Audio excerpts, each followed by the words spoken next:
দ্বাদশ শ্রেণীর প্রিয় শিক্ষার্থীবৃন্দ, তোমরা লক্ষ্য করবে আজকে আমি তোমাদের সামনে হাজির হয়েছি জীববিজ্ঞান বিষয়ের দ্বিতীয় পত্রের অধ্যায় ৮ কোঅর্ডিনেশন এন্ড কন্ট্রোলের অন্তর্ভুক্ত হিউম্যান সেন্সরি অর্গান এয়ার অর্থাৎ মানবকর্ণ। এটা প্রথম ক্লাস অর্থাৎ প্রথম ফেজ, প্রথম পর্যায়ের ক্লাস। দেখো প্রিয় শিক্ষার্থীবৃন্দ, কান শ্রবণ ও ভারসাম্য রক্ষাকারী অঙ্গ। ইয়ার, হিয়ারিং অ্যান্ড ইকুইলিব্রিয়াম অর্গান। কান এমন এক বিশেষ ইন্দ্রিয় যা একাধারে শ্রবণ ও দেহের ভারসাম্য নিয়ন্ত্রণ, অর্থাৎ কান শুধু শুনে না, বডি ব্যালেন্স মেনটেন মানে বডির ভারসাম্য রক্ষার যে কাজ, মেনটেনিং ব্যালেন্স, এই কাজটাও সে করে থাকে।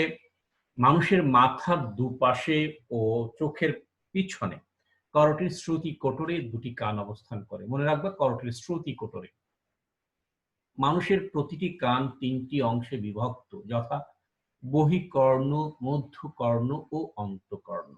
কানের অংশগুলো এতৎসঙ্গে ছকের সাহায্যে আমরা দেখালাম। দেখো, বহিকর্ণ, মধ্যকর্ণ, অন্তকর্ণ কানকে তিনটা ভাগে ভাগ করা যায়। বহিকর্ণের মধ্যে দেখো পিনা মানে কর্ণছত্র, যেটা কানের বাইরে একেবারে, যেটা ছাতার মতো, যেটা কর্ণছত্র, কর্ণকুহরের পরে যে ক্যাভিটি, কর্ণপথহ যেটা পর্দা, কানের পর্দা বলি আমরা। মিডল ইয়ারে দেখো কার্নের অস্থি আছে, ইস্টেশন ক্যানেল আছে, এটা অত্যন্ত ইম্পর্টেন্ট। ছিদ্রপথ আছে, এটাও অনেক ইম্পর্টেন্ট টপিক। সেই কার্নাস্থি গুলো দেখো তিন প্রকার, তিন ধরনের, তিন রকম। মেলিয়াস, ইনকাস, স্টেপিস মনে রাখবা। ইস্টেশন নালীতে গেলে ছিদ্রপথ আছে দু ধরনের, ফেনেস্ট্রা ওভালিস, একটা হচ্ছে ফেনেস্ট্রা রোটান্ডা, একটা ওভার্ট শেপ, একটা রাউন্ড শেপ। অন্তকর্ণ দেখো ইউট্রিকুলাস এবং সেকিউলাস। পরের স্লাইডে আমরা যাচ্ছি। এই হচ্ছে একটি মানব কর্ণ, এটাকে আমরা এভাবেই দেখিয়েছি, তোমাদের টেক্সট বুকে আছে, সেখান থেকে স্টেপটি আমি এখানে দিয়েছি, লক্ষ্য করো। পিনা, এই যে দেখো এইখানে পিনা, কর্ণছত্র, যেটা টোটালি স্ট্রাকচারটা হচ্ছে পিনা। এরপরে দেখো এটা বহিকর্ণ, এই যে মধ্যকর্ণ আছে, অন্তকর্ণ আছে। তারপর দেখো এটাই হলো কর্ণকুহর, যেটা অডিটরি মিটাস বা এক্সটার্নাল অডিটরি মিটাস বলা হয়। আমি এদিক থেকে আসি, কিছু টেম্পোরাল পেশি, কি টেম্পোরাল অস্থি, এটা হচ্ছে টেম্পোরাল অস্থি, টেম্পোরাল পেশি, এটাই কর্ণকুহর। এই যে সেই পর্দা, কানের পর্দা, যেটাকে টিম্প্যানিক মেমব্রেন বলে আমরা বলে থাকি। অস্থির কথা বলেছি, এই যে দেখো malleus, this one is malleus. এই যে দেখো এটা হচ্ছে ইনকাস, এবং এই ছোট অস্থিটি হচ্ছে স্ট্যাপিস, এটা সবচেয়ে ছোট অস্থি, স্ট্যাপিস। মনে রাখবা তিনটা, malleus, number 1 malleus, number 2 incus, এবং ইনকাসের পরে তুমি যেটা পাবা এই যে এখানে আছে সেটি হলো স্ট্যাপিস। এরপর দেখো অন্তকর্ণের মধ্যে আছে, আচ্ছা দুটো ছিদ্র ছিল, ফেনেস্ট্রা ওভালিস, এই যে ফেনেস্ট্রা ওভালিস, আর একটা ছিল ফেনেস্ট্রা রোটান্ডা, এটা এখানে দেখানো হয় নাই। যাই হোক, এই যে সেমি সার্কুলার ক্যানেল, অর্ধবৃত্তাকার নালী, এই হচ্ছে শামুকের খোলসের মতো পেছনে, এটা হচ্ছে ককলিয়া, এবং এগুলো হচ্ছে ভেস্টিবিউলার স্নায়ু, অডিটরি না আবার কি, ককলিয়ার স্নায়ু। এরপর দেখো স্টেশন ক্যানেল, এটা মূলত গলবিলের সাথে সংযোগ রক্ষা করে এবং কানের ভেতরে বাইরের বায়ুর চাপের যে সমতা সেটা বিধান করে। যাই হোক, এই সেকুলাস দেখো, এই যে সেকুলাস, ইউট্রিকুলাস, ইউট্রিকুলাস, ফেনেস্ট্রা ওভালিস, এই হচ্ছে মানব কর্ণের গঠন। পরে আসো, বহিকর্ণ নিয়ে কথা বলছি। কানের এখানে অনেক কিছু আছে, এখন বুঝবে না, টোটাল কান আরো কয়েকটা ফেজে ক্লাস আছে, শেষ হওয়ার পর পরিষ্কার একটা ধারণা পাবে।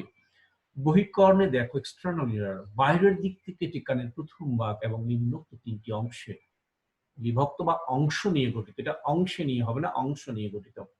পিনা বা বরিকল বা কর্ণছত্র, এটি মাথার দুপাশে অবস্থিত ও তরুণাস্থি নির্মিত কানের বাইরের প্রসারিত লোমশ অংশ। এর অভ্যন্তরে পেশিতন্তু থাকলেও মানুষ কান নাড়াতে পারে না।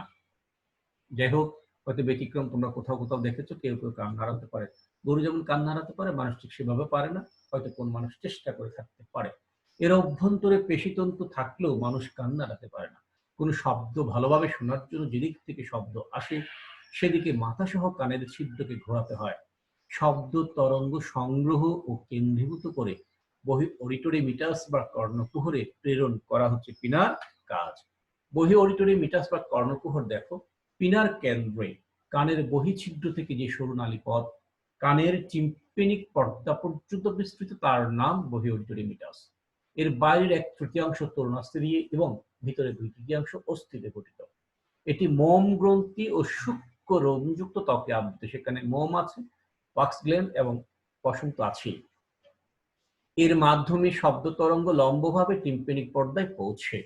এতে অবস্থিত মোম ও লোম কানের ভিতরে ধুলাবালি প্রবেশে বাধা দেয়, জীবাণু নাশ করে। এটি টিম্প্যানিক পর্দার অনুকূল উষ্ণতা ও আর্দ্রতা বজায় রাখে। টিম্প্যানিক মেমব্রেন বা কর্ণপটহ দেখো বহি অডিটরি মিটাসের শেষ প্রান্তে এবং মধ্যকর্ণের মুখে আড়াআড়িভাবে এই ডয়বিন্দুরতে একটা আকার পড়বা তোমরা অবস্থিত ডিম্বাকার স্থিতিস্থাপক পর্দাকে টিম্প্যানিক পর্দা বলে। এর বাইরের দিক অবতল, ভিতরের দিক উত্থল। এর সাথে মধ্যকর্ণের মেলিয়াস অস্থি যুক্ত থাকে টিম্প্যানিক মেমব্রেনের সাথে। বহিকর্ণকে মধ্যকর্ণ থেকে পৃথক করে রাখা, শব্দ তরঙ্গে কেঁপে ওঠা এবং শব্দ তরঙ্গকে সমতলে মধ্যকর্ণে পরিবহন করা টিম্প্যানিক পর্দার কাজ। মিডল ইয়ারে আসো। মধ্যকর্ণ একটি অসম আকৃতির বায়ুপূর্ণ প্রকোষ্ঠ বিশেষ, এটা সুষম নয়, অসম, এবং করটির টিম্প্যানিক বুলার ভিতরে অবস্থিত। এটা মনে রাখবা, মধ্যকর্ণের পজিশন করটিক টিম্প্যানিক বুলায়। এর অংশগুলো দেখো। ইস্টেশন কেন অত্যন্ত ইম্পর্টেন্ট একটা টপিক, বোর্ড এক্সামে পাবে এবং হায়ার এডুকেশনে যে অ্যাডমিশন টেস্ট অ্যাপিয়ার করবা সেখানেও পাবা। মধ্যকর্ণের মনে রাখবা, মধ্যকর্ণের তলদেশ থেকে সৃষ্টি হয়ে গলবিল পর্যন্ত বিস্তৃত এটি একটি সরু নালী বিশেষ। টিম্প্যানিক পর্দার উভয় পাশে, কাজটা মনে রেখো, বায়ুর চাপ সমান রাখা এর কাজ। ফলে কর্ণপটহ ফেটে যাওয়া থেকে রক্ষা করে। বাইরে থেকে জোরে বাতাস প্রবেশ করলো, ভেতরের দিক থেকে বাতাসের একটা চাপ না থাকলে সমতা বিধান হবে না এবং কানের পর্দা ফেটে যাবে। সুতরাং এই স্টেশন ক্যানেল যে কাজটা করে, টিম্প্যানিক পর্দার উভয় পাশে এই যে এয়ারের যে প্রেশার সেটাকে ব্যালেন্স করবে, যাতে করে বাইরে থেকে যত জোরেই বাতাস যাক পর্দা ফেটে যাওয়া থেকে রক্ষা পায়। কর্ণাস্থি তিনটা বলেছিলাম, মিলিয়াস, ইনকাস, স্টেপিস। দেখো, এগুলো মধ্যকর্ণের গহ্বরে অবস্থিত, পরস্পর পেশি দিয়ে যুক্ত হয়ে ক্রমান্বয়ে সুনির্দিষ্টভাবে সাজানো তিনটি ছোট অস্থি তিনটি দেখো। মিলিয়াস কর্ণাস্থিগুলো ওই যে একটা আঙ্গুলের মাথায় টপে দেখানো হচ্ছে। মিলিয়াস, ইনকাস এবং স্টেপিস। মিলিয়াস হচ্ছে হাতুড়ির মতো, এই যে এটা হচ্ছে মেলিয়াস, এটা হচ্ছে ইনকাস, এটা হচ্ছে স্টেপিস। স্টেপিসটা সবচেয়ে ছোট। লিওন ইজ মেলিয়াস, হাতুড়ির মতো, এটা নেহাইয়ের মতো। নেহাই হলো যে কামার শালায় একটা লোহার গঠন আছে, যেটার উপর লোহাটাকে রেখে পিটিয়ে পাক করা হয়, ওইটাই হচ্ছে নেহাই, নেহাই আকৃতির অ্যানভিল। তারপরটা হচ্ছে ছোট, যেটা সেটা সবচেয়ে ছোট, এটা হচ্ছে স্টেপিস, এটা হচ্ছে মেলিয়াস, এটা হচ্ছে ইনকাস। এটা হচ্ছে হাতুড়ির মতো, এটা হচ্ছে নেহায়ের মতো। এটারও একটা শেপ আছে, স্টেপিস দেখবা ঘোড়ার জিনের পাদারির মতো, যেখানে ঘোড়ার পিঠে মানুষ চড়ার জন্য একটা উপরে স্কিনে চামড়ার নির্মিত স্ট্রাকচার দেয়, সেখানে ওটার জন্য যেখানে পা দিয়ে ওঠে ওটা হচ্ছে ওটা শেপ এর মতো হচ্ছে স্ট্যাপিসের শেপ। ওই পা দিয়ে উঠে বলে পাদানি বলেছে। মিলিয়াস দেখো, হাতুড়ির মতো দেখতে অস্থি একদিকে টিম্প্যানিক পর্দার সাথে, অন্যদিকে পরবর্তী অস্থি ইনকাসের সাথে যুক্ত। ইনকাস এই অস্থিটি দেখতে নেহাইয়ের মতো এবং মেলিয়াস স্ট্যাপিসকে যুক্ত করে। স্ট্যাপিসে দেখো, এই অস্থিটি দেখতে ঘোড়ার জিনের পাদানির মতো ত্রিকোণাকার। অস্থিটি একদিকে ইনকাসের সাথে, অন্যদিকে ফেনস্ট্রা ওয়ালিস নামে ছিদ্রের গায়ে বসানো থাকে। এটি মানবদেহের ক্ষুদ্রতম অস্থি। এটাই প্রশ্ন পরীক্ষায় আসে, মানবদেহের ক্ষুদ্রতম অস্থি হলো স্ট্যাপিস। কাজ দেখো, অস্থিগুলো বহিকর্ণের টিম্প্যানিক পর্দা থেকে শব্দ তরঙ্গ অন্তঃকর্ণের অভ্যন্তরে পেরিলিম্পে ক্যারি করে। অ্যান্ডোলিম, পেরিলিম্প শব্দগুলো আরো পরে বুঝবা। ছিদ্রপথ দেখো, মধ্যকর্ণের প্রাচীরে পেরিওটিক অস্থি, অর্থাৎ যে অস্থি এটাকে চারপাশ থেকে আবরণ করে রাখে, এটাই পেরিওটিক অস্থি। A bone forming the main part of the auditory capsule in higher vertebrates. It is formed by the fusion of 5 bones, which is bony fish are distinct. These are the prootic, opisthotic, sphenotic, then pteriotic and apiotic bones. যাই হোক, এই কতগুলো অস্থিতে গঠিত, তবে সেখানে দুটি ছোট ছিদ্রপথ থাকে। উপর দিকে ডিম্বাকার ছিদ্র, ফেনস্ট্রা ওভালিস, মনে রাখবো ওভাল শেপ, ডিম্বাকার। নিচের দিকে গোল ছিদ্র, রাউন্ড থেকে রোটান্ডা, ফেনস্ট্রা রোটান্ডা। তাহলে ছিদ্র দুটি হলো, একটি ফেনস্ট্রা ওভালিস আর একটা ফেনস্ট্রা রোটান্ডা। ওভালিস ওভয়েড, রোটান্ডা রাউন্ড। ফেনস্ট্রা ওভালিসের মাধ্যমে শব্দ মধ্যকর্ণ থেকে অন্তঃকর্ণে প্রবেশ করে। শব্দ তরঙ্গ ককলিয়ায় প্রবেশের পর অবশেষে ফেনস্ট্রা রোটান্ডার মাধ্যমে বাইরে চলে আসে। দেখো, ইন্টারনাল এয়ার বা অন্তঃকর্ণ চমৎকার একটা ফিগার দিয়েছে। প্রত্যেক অন্তঃকর্ণ করটিস শ্রুতিকোণের অডিটরি ক্যাপসুল, মনে রাখতে হবে অডিটরি ক্যাপসুল, যে প্রকোষ্ঠের নাম অডিটরি ক্যাপসুলের পেরিওটিক অস্থির অভ্যন্তরে অবস্থিত, অর্থাৎ চতুর্পাশে অস্থি আছে, এই চেম্বারের ভিতরেই অন্তঃকর্ণটা আছে। অন্তঃকর্ণের প্রধান অংশ হলো মেমব্রেনাস ল্যাবিরিন্থ। দেখো, মেমব্রেনাস ল্যাবিরিন্থ, আর পরে একটু ক্লিয়ার হবে। অস্থিময় ল্যাবিরিন্থ, দুটো শব্দ এখানে আছে। মেমব্রেনাস ল্যাবিরিন্থ নামক এক জটিল গঠন, এর অভ্যন্তরে অ্যান্ডোলিম্ফ নামক, অর্থাৎ এর ভেতরের চেম্বারগুলোতে অ্যান্ডোলিম্ফ থাকে, তরল পদার্থ। অস্থিময় ল্যাবিরিন্থ দ্বারা মেমব্রেনাস ল্যাবিরিন্থ পরিবেষ্টিত থাকে। এই যে মেমব্রেনাস ল্যাবিরিন্থ, এটা যে পরিবেষ্টিত থাকে, এটা তন্তুময়, এইটা যে অস্থি দ্বারা পরিবেষ্টিত থাকে সেটাই হচ্ছে অস্থিময় ল্যাবরিন্থ, বনি ল্যাবরিন্থ।